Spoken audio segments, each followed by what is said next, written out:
2025년 1월, 올해 1월이었죠. 한국 외교부에서 17년간 우간다 오지 속에 에이즈 부모를 가지고 있는 그 고아들을 돌보며 헌신한 황경순 수녀님을 대통령 표창을 하였던 이야기가 있습니다. 그녀의 이야기에 따르면 가난하고 병든 사람들 안에 살아계신 하나님을 보고 경험하는, 체험하는 일들로 인하여서 내가 매일 살아갈 힘을 얻게 되었습니다 라고 고백해요. 이는 단순히 대통령 훈장이라는 어떤 상, 메달에 그치는 것이 아니라 우리에게 큰 메시지를 주는 것 같습니다. 이 수녀님께서는 10대 시절을 보낼 때 한 장의 사진을 봅니다. 그 사진 속에는 어린아이가 한 끼 식사조차 할 수 없어서 창백하게 또 앙상하게 말라있는 아이의 모습이 담겨 있었습니다. 그 사진을 보고 이 수녀님께서는 이런 아이들을 위하여서 내가 살아야겠다라는 결심을 하게 됩니다. 그리고 그 결과 그녀는 자신의 모든 삶을 병든 이들을 돌보는 삶 속에서 하나님의 일하심을 체험하며 살아갑니다. 아무 보답 없이 17년간을 그렇게 보냈을 때 나라에서 대통령 표창을 하게 됩니다. 이처럼 하나님께서는 겸손히 섬기는 이들을 기억하시고 보응해 주신다라는 것이죠. 오늘 누가복음 14장 12절부터 14절까지 말씀이 바로 예수님께서 이와 같은 이야기를 하고 계신 것입니다. 우리가 세상적인 계산을 버리고 사람들을 섬기고 이웃을 사랑할 때에 하늘에 우리의 상급이 쌓인다라고 말씀하고 계신 것이죠. 예수님은 오늘 말씀에 식사에 대접할 때 친구나 형제 또는 친척이나 부유한 이웃들을 초대하지 말라라고 명하십니다. 당시 유대 문화 속에서는 잔치와 식사를 초대할 때에는 당연히 자기 가족들, 친구들 또는 사회적 지위가 어느 정도 비슷한 사람들을 초대했습니다. 그것이 너무 당연한 문화이고 관례였어요. 손님들끼리는 서로 빚을 갚듯이 너가 날 한번 초대했으니까 나도 널 한번 초대해야지 라는 암묵적인 룰이 있었던 것이죠. 그러나 예수님께서는 초대하여 대바툼이 된다면 너는 이미 그 사람들에게 받았기 때문에 더 이상 받을 것이 없다라고 이야기하십니다. 이런 예식화돼 버린 어떤 관습처럼 만들어져 버린 이것을 깨트려 버리라라고 이야기하시는 거예요. 즉 세상의 문화가 아니라 전혀 다른 새로운 문화를 창조해 나아가라라고 말씀하시는 것입니다. 사람의 법이 아니고 사람의 문화가 아니고 사람의 관습이 아니라 하나님 나라의 문화를 이 땅에 뿌리내리게 하여라, 이 땅에 창조해 나아가라 라고 우리에게 말씀하시는 거예요. 이 가르침은 계산적인 인간관계를 넘어서 우리로 섬김이라는 것, 어떻게 보면 우리로 손해보는 것을 요구하십니다. 대표적인 예로 미국의 농구 스타인 샤킨 오닐 혹시 아시나요? 이제 세대가 지나서 모르시는 분들이 많이 계시는 것 같습니다. 이 샤킨 오닐이 종종 길을 가다가 타인 이제 다른 사람들의 청구서를 몰래 대신 내주는 일화들이 있었습니다. 그는 인터뷰에서 이런 이야기를 해요. 이것이 내가 배운 삶의 방식입니다. 선행을 하고 나서 언론에 알리거나 나는 막 하는 게 아니라 내가 배운 것, 좋은 것을 행하고 알리지 말라. 이 사람은 이것을 자선행위다, 자선사업이다라고 생각하지 않았습니다. 그냥 잃어버린 것을 되찾기 위해 하는 기부나 일회성 이벤트도 아니었습니다. 일상 속에서 자연스럽게 자신의 것을 나누고 누군가를 섬기는 삶의 양식이 되었던 것이죠. 문화라는 것은 이처럼 삶의 양식이 되는 것입니다. 어떤 한 번의 이벤트나 프로그램처럼 막 힘을 쏟아가지고 우리 펀드레이징 하자 막 이렇게 해가지고 힘을 내서 하는 것이 아니라 내 삶에 자연히 녹아나서 예수님의 삶이 그저 나아오는, 자연스럽게 흘러가게 되는 것, 그것이 바로 문화라는 것이요. 우리가 한국 사람들이잖아요. 대부분 이제 한국 사람들이잖아요. 어쨌든 자신의 문화들이 있습니다. 나이지리아 사람일 수도 있고 자메이카 사람일 수도 있고요, 미국 사람일 수도 있고요. 내가 익숙한 문화라는 것이 있죠. 근데 다른 문화 속에 들어갑니다. 그럼 거기서 컬처 속이 일어나죠. 뭔가 맞지 않는, 이게 왜 통하지 않지? 제가 아침에 미국 교회에서 개그를 하는 것을 여기 와가지고 똑같이 설교 시간에 개그를 하잖아요. 아무도 안 웃습니다. 근데 미국 사람들은 막 빵 터져가지고 막 박수 치면서 막 거의 막 뒹굴듯이 웃어요. 왜 그럴까요? 문화적 차이가 있죠. 문화적 차이 때문에 생기는 것들이 있다라는 거예요.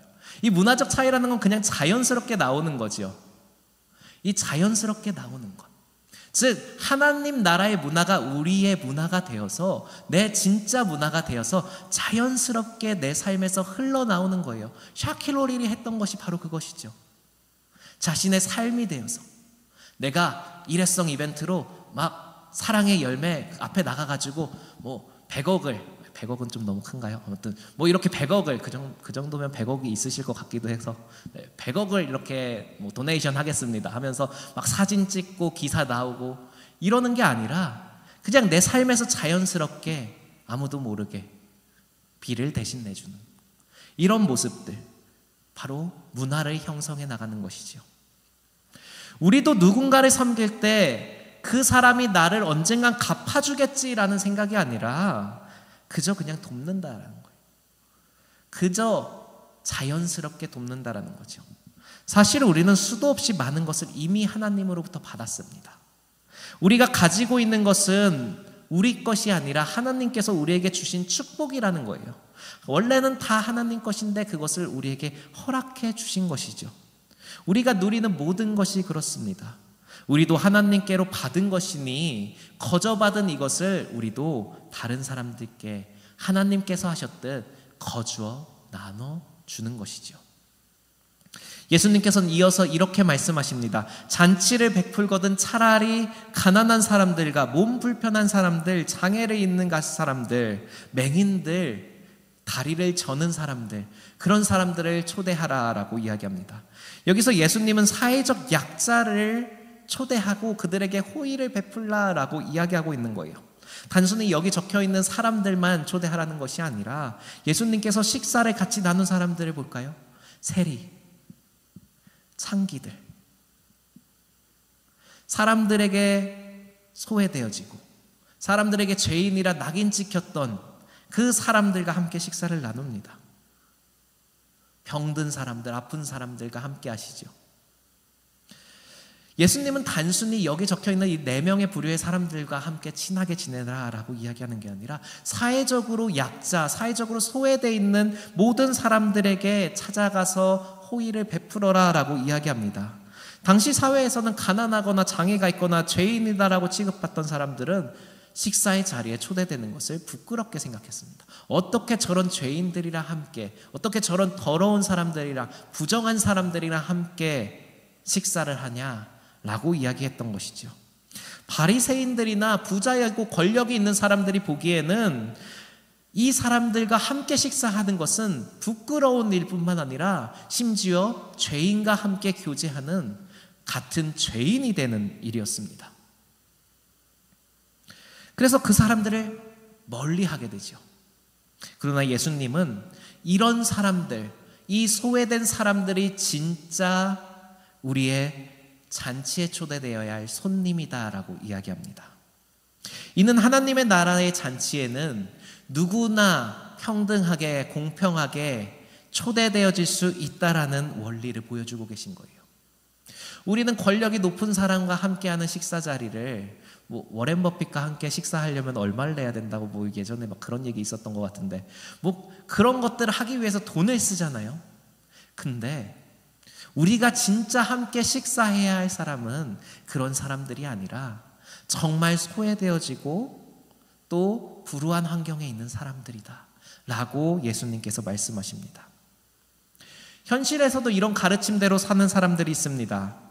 텍사스 오스틴의 한 한국 식당, 이름이 코리아 하우스라는 곳이 있는데요, 매달 첫째 수요일마다 모든 사람들에게 문을 열어서 무료로 식사를 제공한다고 합니다. 이번 수요일날 함께 가실 분 혹시 손들어 보실까요? 네. 없으시군요.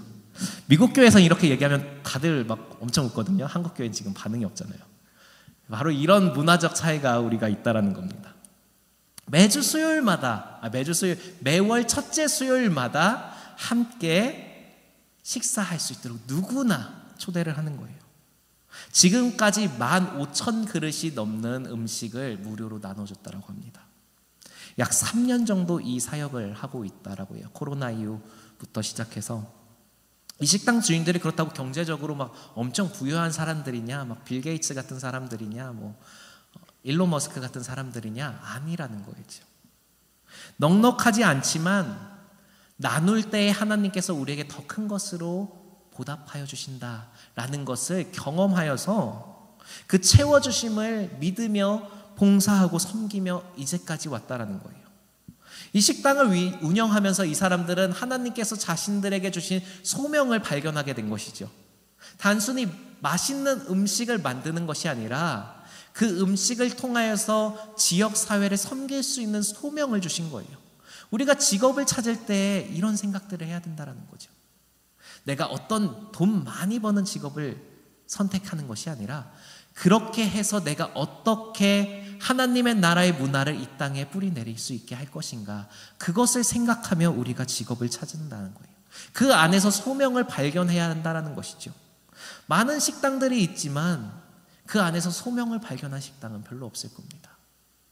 많은 의사들이 있고 많은 변호사들이 있지만 그 안에서 자신의 소명을 발견한 사람들은 많지 않을 수 있다는 거예요. 이 식당을 운영하면서 이 사람들은 하나님의 부르심이 무엇이었는지, 하나님이 원하시는 소명이 무엇이었는지 발견하게 됩니다. 그리고 이 식당 주인들을 통하여서 결국 그 지역사회가 큰 도움을 받고 발전할 수 있게 되었습니다. 우리도 이처럼 주위에 소외되어 있는 이웃들을 찾아서 섬겨야 한다. 교회 안팎으로 가난한 이웃이 있다면, 병든 이웃이 있다면, 또는 외로운 이들이 있다면 적극적으로 그들에게 찾아가고 그들을 초청해서 보살피라라는 것입니다. 바로 이것이 예수님께서 오늘 우리에게 말씀하시는 진짜 잔치라는 거예요. 나를 배불리기 위해서 하는 것은 가짜 잔치라는 겁니다. 내가 유명한 사람들 초대해가지고 다음번에 어디 좋은 식사 자리 한 번 더 초대받는 것을 위해서 벌이는 잔치는 가짜라는 거예요. 진짜 잔치라는 것은 소외된 사람들과 함께 어울리며 베푸는 잔치이다 라고 이야기합니다. 우리는 이제 이 진짜 잔치를 열어야 할 거예요. 오늘 예수님께서는 이렇게 약속하시면서 말씀을 마치십니다. 그들이 되갚을 것이 없으므로 내게 복이 되리라. 되갚을 것이 없으므로 복이 됩니다. 왜냐하면 하나님께서 갚아주실 것이다 말씀하십니다. 우리는 사람들에게 복을 구하지 않습니다. 우리는 하나님께서 우리에게 주실 복을 붙들며 사는 사람들이죠. 그것이 그리스도인의 삶이에요. 사람들이 나를 어떻게 대우해 줄 것인가를 보는 것이 아니라 하나님께서 나를 어떻게 대우하여 주실 것인가를 보면서 사는 것이 그리스도인의 삶이라는 거예요. 지금 당장 우리 생각에는 이로울 것 없어 보이는 것 같은 이 진짜 잔치를 베풀어야 하는 것, 우리가 생각할 때 권력 있는 사람, 돈 많은 사람과 가까이 해야 나에게 유익할 것 같지만 예수님께서는 전혀 반대의 이야기를 하십니다. 하나님 나라의 문화를 세우라. 그때 하나님께서 친히 우리에게 보답하시고 우리를 축복하신다라고 말씀하십니다. 우리는 이 약속을 붙들어야 해요. 우리가 베푼 사랑이 당장 눈앞에 보이는 선물이나 칭찬으로 돌아가지 않더라도 하나님께서 기억하시고 언젠가 우리에게 되갚아 주신다, 언젠가 우리에게 보응하여 주신다라는 것을 믿으며 살아야 한다는 것입니다. 노스캐롤라이나의 한 교회에서 매주 주일마다 홈리스들을 위하여서, 노숙자분들을 위하여서 식사 섬김을 하였습니다. 이 식사 후에 헌금함에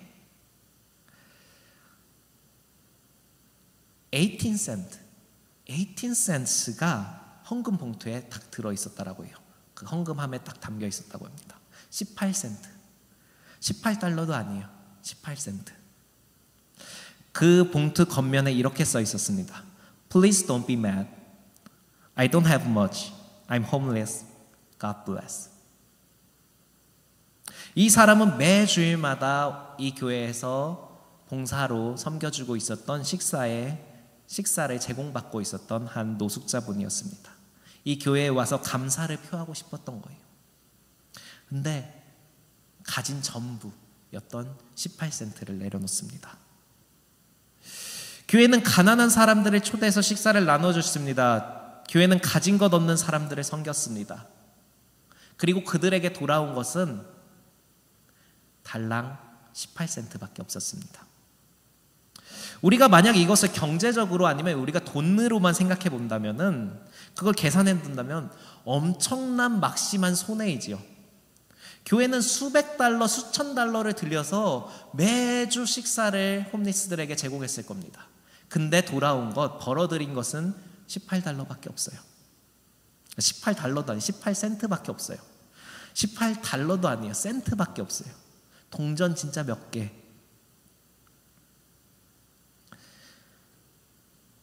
그러나 아무도, 그 교회의 교인 중에 그 아무도 이 헌금이 작다라고 이야기하지 않았습니다. 당시 함께 예배한 사람들은 이 18센트보다 더욱 값진 헌금을 경험한 적이 없다라고 고백합니다. 예수님께서 기뻐하실 잔치도 이런 잔치일 것입니다. 우리가 단순히 계산하여서 드리는 것이 아니라 보이지 않는 곳에서 충성하며 섬기는, 이웃들을 섬길 때에 하나님께서 기뻐하신다라는 거예요. 오늘 우리 교회는 11주년을 맞았습니다. 이 긴 시간 동안 함께 온 기쁨과 감사 위에 이제 예수님께서 우리가 가진 것을 이웃들과 나누라라고 말씀하십니다. 오늘 누가복음 말씀을 통해서 인간적인 계산이 아니라 하나님의 축복을 구하며 사는 삶으로 변화되어 나아가라라고 이야기하고 있어요. 주위에 소외된 이웃들이 있다면 돌아보시기 바랍니다.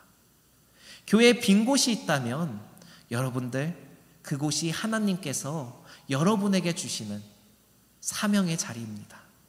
내가 보기에 이곳이, 이 부분이 비어 있구나. 그곳에 나아가 섬기시면 되십니다. 그리고 매일 감사함을 적으셨으면 좋겠어요. 매일매일 감사함을 적으시며 하나님께 감사할 것을 찾으시는 여러분이 되셨으면 좋겠습니다. 이웃을, 교회를 섬기고 그 안에 감사함을 발견할 수 있는 여러분들이 되셨으면 좋겠습니다. 사랑하는 메디슨 감리교회 여러분, 또 오늘 처음 우리 교회를 방문해 주신 모든 분들, 우리 모두 함께 하나님 나라를 향해서 한 걸음씩 더 나아갑시다. 예수님께서 겸손히 섬기는 자에게 의인들의 부활할 때 상을 내려주신다라고 약속하셨습니다.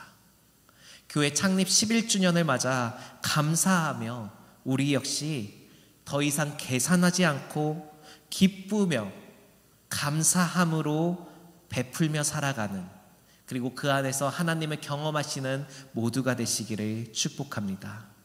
이 한 주가 곁에 어려운 이들이 있을 때 먼저 손을 내밀어 보시고, 또 내가 볼 때 교회에 섬김의 자리가 있다면 여러분 나와 섬기시고, 또 매일매일 감사함을 하나님께 고백하며 적으시는 여러분들이 되시길 바랍니다. 그때 여러분의 섬김을 통하여서 마지막 날에 하나님께서 여러분의 삶을 더욱 축복하여 주실 것을 믿습니다. 기도하시겠습니다.